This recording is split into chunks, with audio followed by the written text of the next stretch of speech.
Hello guys, welcome back to my channel. So আজিৰ ভিডিওটো অলপ ধুনিয়া হ'ব কাৰণ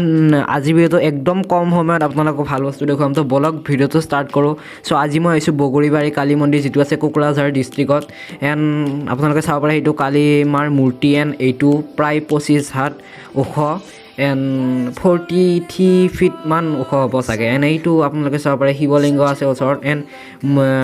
বহুত দেখুৱাবলগীয়া একো নাই সব ভিডিওটো বহুতেই বেছি শৰ্ট হয় 1 মিনিট মানৰ ওচৰা ওচৰি হয় সো চাই থাকক এণ্ড ভিডিওটো ভাল লাগিলে লাইক শ্বেয়াৰ কমেণ্ট এণ্ড চেনেলটো ছাবস্ক্ৰাইব কৰিব নাপাহৰিব সো ভিডিওলৈ সোমাই যাওঁ এণ্ড আপোনালোকক দেখুৱাওঁ সো এইটো হৈছে কালীমাৰ মূৰ্তি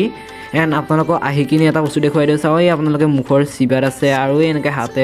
হাতত আৰু ক'ৰবাত আপোনালোকে চাব পাৰে মৌ মাখিয়ে বাঁহ লৈছে মানে এটা বস্তু দেখুৱাই দিলোঁ আৰু এইটো তলত চাব পাৰে আপুনি মহাদেৱ মানে যেতিয়া কালীমাৰ খং উঠিছিল তেতিয়া মহাদেৱে তেওঁ খং মানে কমাইছিল আৰু সেইকাৰণে তলত এনেকৈ শুই দিছিল আৰু তাৰ মহাদেৱৰ ওপৰত কালীমাৰ ভৰিখন আছে সো এই কালীমাৰ মূৰ্তি আপোনালোকে আহক চাওক আজিৰ ভিডিঅ'টো বাছ এইখিনিয়ে সো নতুন এটা ভিডিঅ'ত লগ পাম till then take care bye বাই